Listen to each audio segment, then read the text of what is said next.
Hey friends, thanks so much for joining me today. So in today's tutorial, we're going to be making what I'm being told, or what I've seen, is the easiest fun fold card that you'll ever make.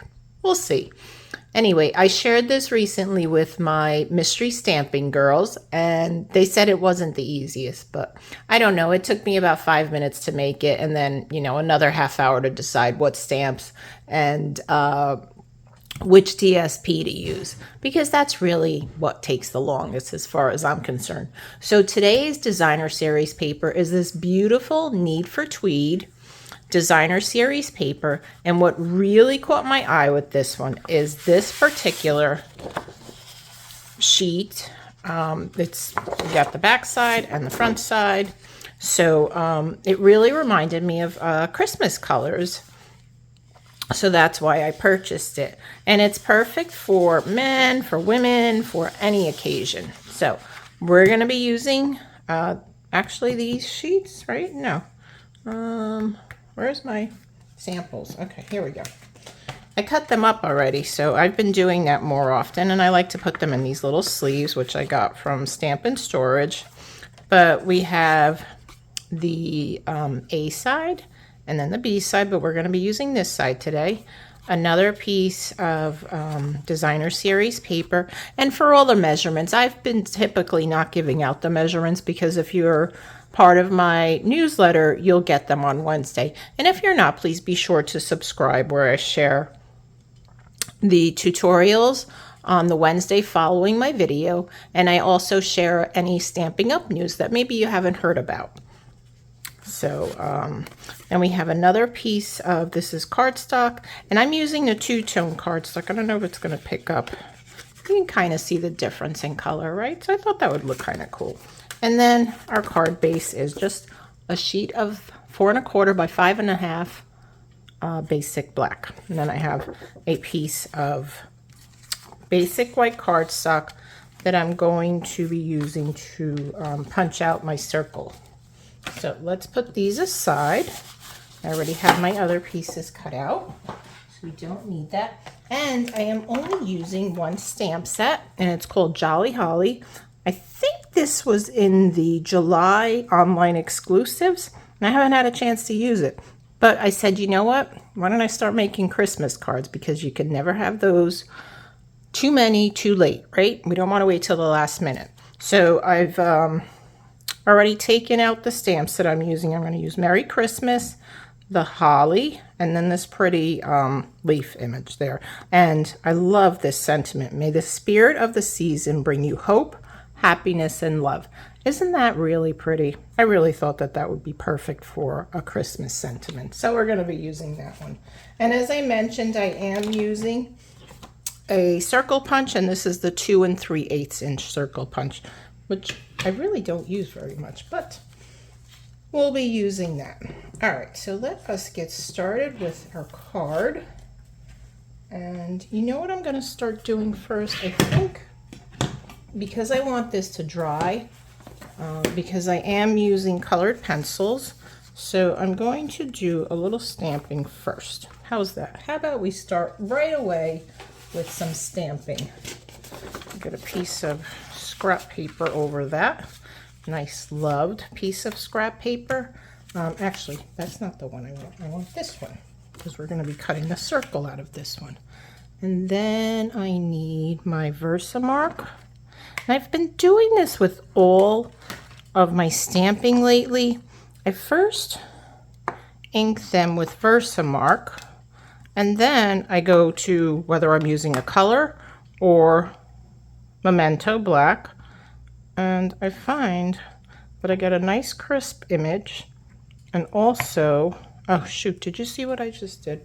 Anyway, apparently I can't speak and stamp at the same time, because here I am telling you what I need to do, and then I didn't do it. So let's start that over again. What I was trying to say is that I like to ink it up with Versamark first. Seems to work better. And then this is also a trick if you're using those red-based inks, because our photopolymer stamps will over time. Actually, probably after the first use will die. You know, they'll get dyed. So, all right, so we're just going to stamp this. I'm going to come in about here, I think should be fine, because I am going to cut this out with my circle punch. So I want to press that down really good. See, isn't that nice and crisp? I don't know. It's just lately it's been like really, I tried it one time because I used to do it just with the red based inks. And then I said, you know what, let me see how it works if I use any ink color, like black even, right? So it worked fine. So we're going to go with that. Okay, so while we have the stamps out, let's go ahead and do the same thing with this. So I've got my inside sentiment. So inking that up first there. And then we'll do the black. And because Stampin' Up, you've probably heard, I haven't shared it in my newsletter, but Stampin' Up is going to be doing away with their red cling rubber stamps, which I'm sad because I really like how they stamp. On the other hand, I'm happy because, you know, photopolymer stamps, you could see through them. So if I didn't stamp this correctly, I can just line it up as best I could and re-stamp it.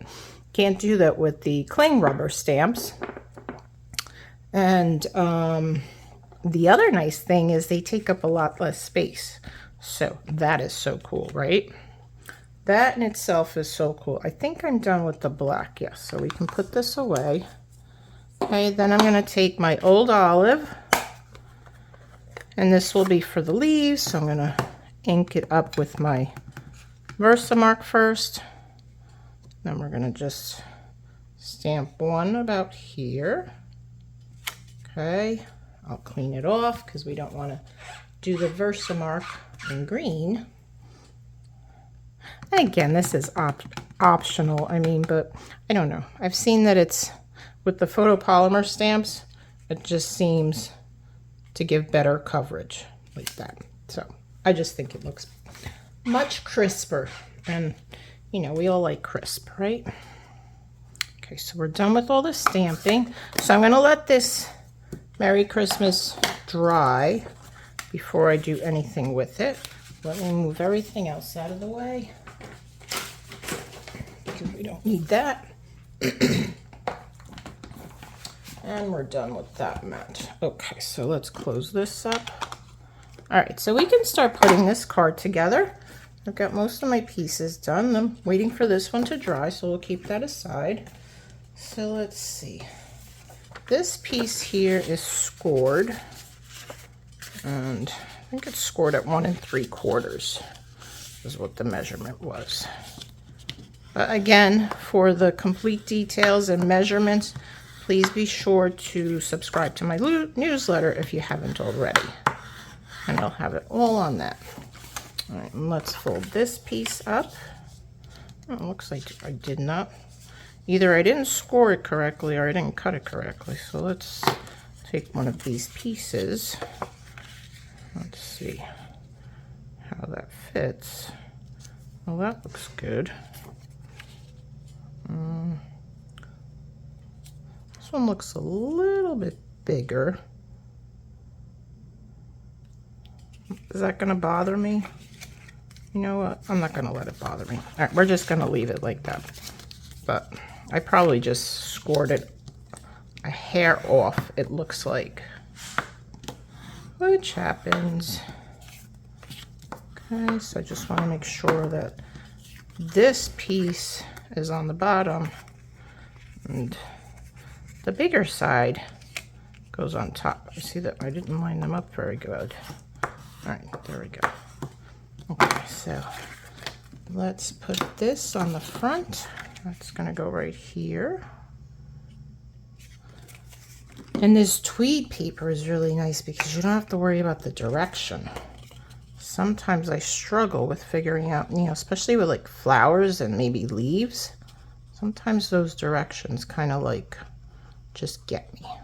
So I kind of I like using the DSP that doesn't have a direction to it. Makes for easy cutting and easy measuring and easy placement. And easy is what we like best.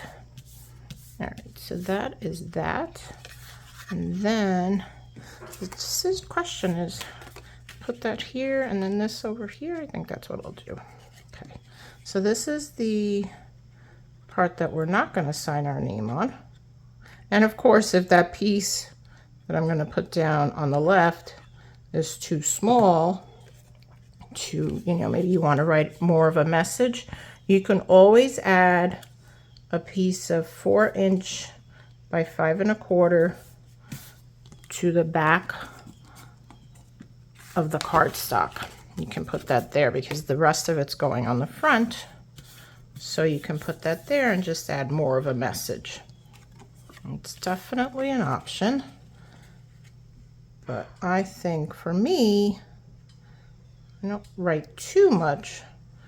That's why I use my stamps, and I like those stamps that have more of a, a longer sentiment, such as this one, because then I don't write that much. And my stamp is saying what I mean, what I want to say. So then I'll just probably sign my name on this side. Okay, so that's good. Next, we're going to put this piece down on the front.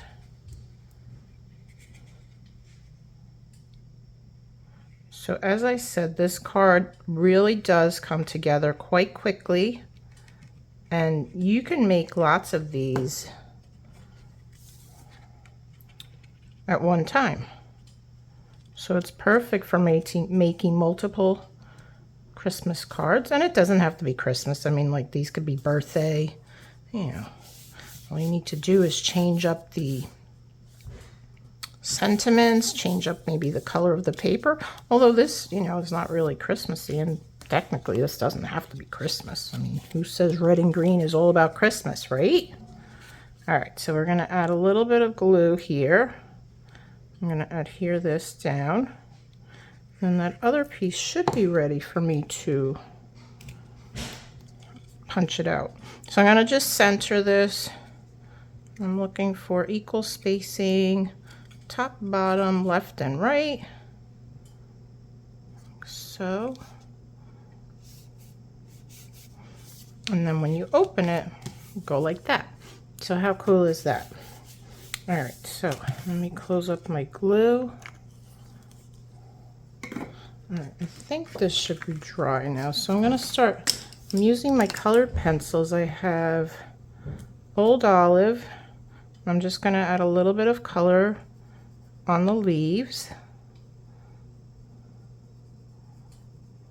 You can always use your Stampin' Blends. Stampin' Write markers, though, are in the last chance. So if you like those and you've never gotten them, or maybe you got just the in colors, then grab those. They might even be on sale, but I'm not sure. I do have the full set, so I didn't look at the price. Okay. Next we'll do Granny Apple Green just down the center. And you can certainly reverse this. Just a little color there. And then we'll do a little berries and cherry cobbler. Just making little circles. Now I am going to use the blending brush just to soften it up.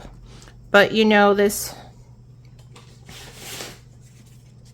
area is so small you probably don't even need to do it, but we're going to do it anyway. So I'm doing the blending brush, and the reason that I grabbed the piece of scrap paper is because since I've got different colors on here, I don't want to mix them together because then it'll look very muddy, and who likes muddy looking cards, right?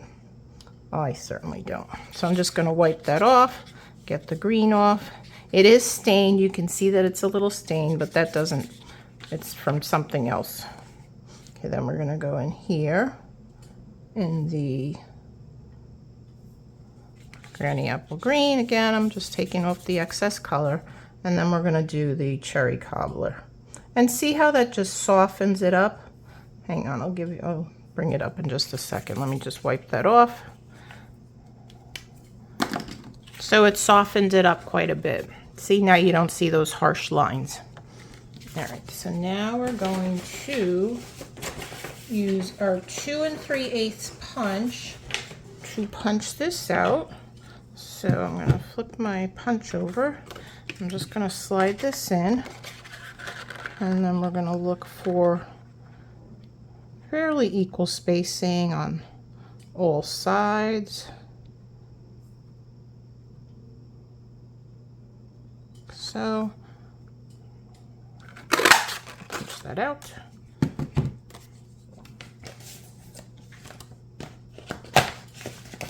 Move this over here. Okay, so we're done with that. So now I want to show you something else to do, which is really cool.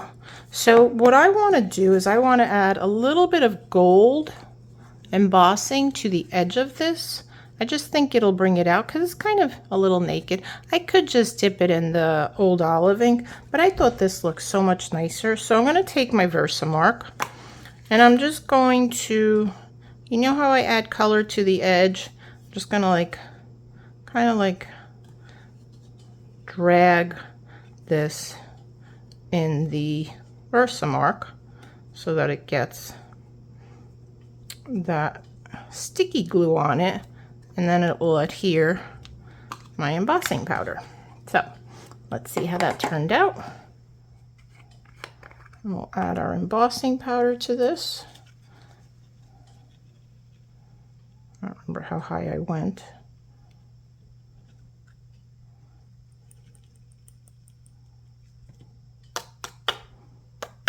That might have gone a little too far over by the sea.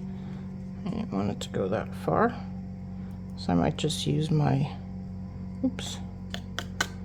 brush to take that off.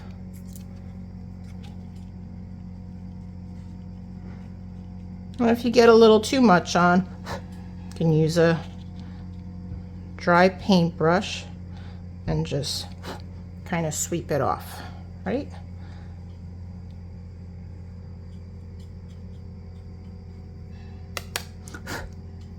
Okay, let me pour this back in here because I don't want it to go all over the place when I turn on my heat gun.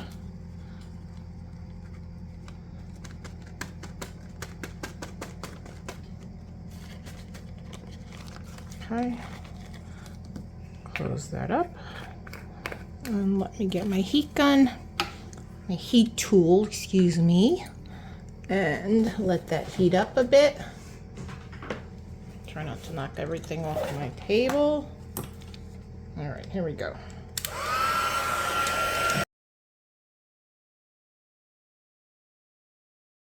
I feel like that took longer than it normally does. Let's see. I feel like there's still that one little spot that did not melt there, but I want to give it a second before I touch it, just in case it's still wet.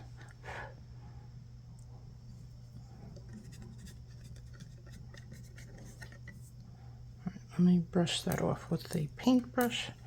I'm not going to worry about that part there. Okay. So there you go. You've got some nice gold edging on your sentiment. All right, let's put that down with some dimensionals, and our card will be just about done. We just need to add some pretty bling. All right, so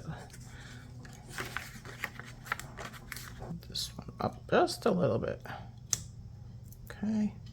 And one more thing I do want to add, I did bring it in here, is some ribbon to this. Now, I don't know, because I didn't check before I made this video, if this particular ribbon, it's called Stripe Trim, and it's iridescent white.